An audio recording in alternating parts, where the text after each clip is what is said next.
And excuses have literally kept me stuck for years.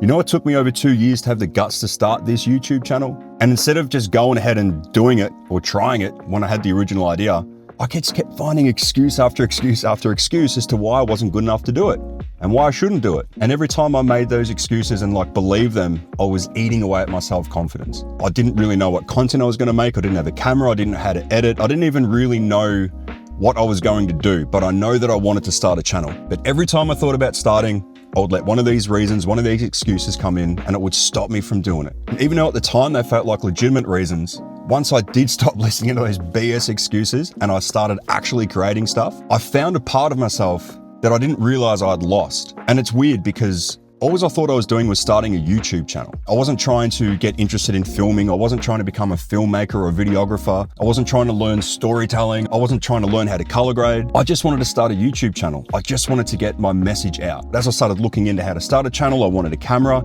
and I started seeing all these amazing things that people were doing with things like this, man. Like little short films and cinematic sequences and things that just make you stop and feel something instead of just the generic YouTube stuff. And I've become seriously fascinated by it. Like I remember watching this one thing here, I'll put the link up in here if I can find it, but I remember just thinking, how the hell did you do that?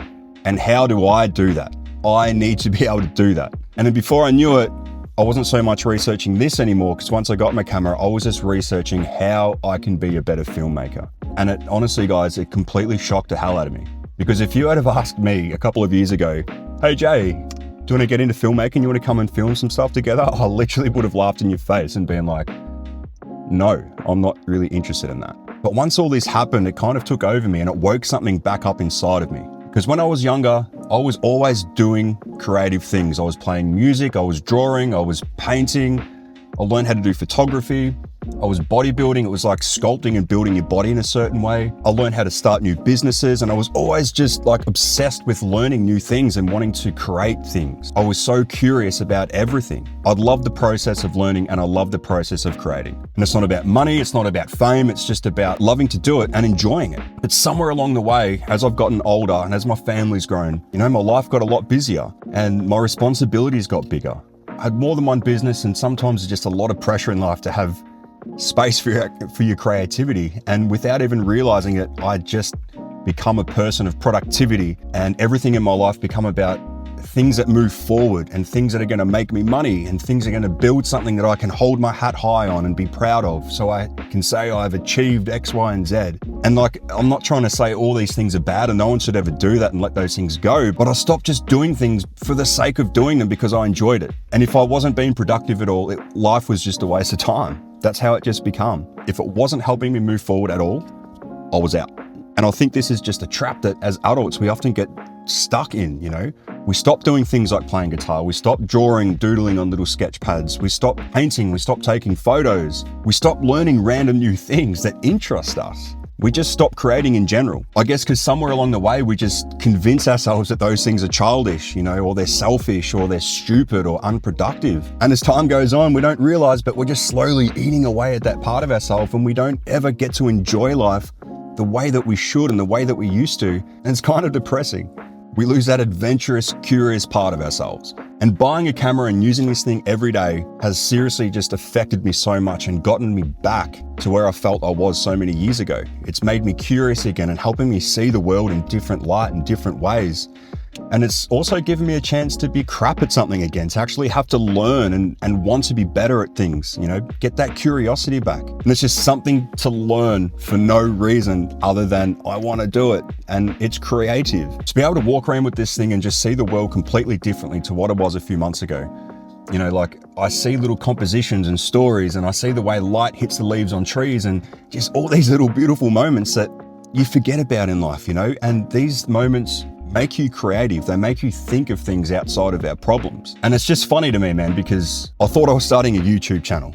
The goal was YouTube. The goal was to get some subscribers, to get some good views, to get growth and all that stuff. It was business. And don't get me wrong, I still want that. I still want success on here, but I don't care about those things as much, because the biggest thing I've gained, it's not a YouTube channel, man. It's not even the camera. It's getting that part of myself back, that creative part of myself that loves learning, that loves being curious, that stops making excuses to go do things for themselves so they can expand, and in that process be able to offer something unique and magical back to the world. And to me, that's worth more than any amount of subscribers or any amount of views on my channel sitting on a screen in my analytics page. And so guys, if there's something that you've been putting off for years, you know, maybe it's getting a camera, maybe it's getting back into painting, it could be anything. It doesn't matter. Something that you've been denying yourself of and you've convinced yourself that one day you'll get around to it, but you know you won't. Don't do what I was doing. Don't become that stale, grumpy old person and stuck in your ways and not ever coming into this place of fruition where you can, just for the sake of creation's sake, do it again. It's very easy to become stale and grumpy. I really hope this message hits somebody today and it reignites their passion for their curiosity and have some creativity come back into their lives. And if you just have a go, it might surprise you just like it did for me. As I said, I wasn't expecting to fall in love with this. I was starting a YouTube channel. This was a magical surprise for me. And I would love to know in the comments what you guys are wanting to get back into or wanting to start or what you want to commit to. Okay, I've been doing this 55 days, 56 days straight now. Every day I make sure I go out and create something, even if it's only for 5 minutes. But it changes my day, and over time it changes my week, and then it changes my months. And now I feel like I'm a new person. Not because of YouTube, not because of the camera, because it's helping me see something different. It's helping me become more like me again. A creative person. All right, I've definitely said enough. I'm going out in the rain to try and find something magical with my little bad boy. Until next time.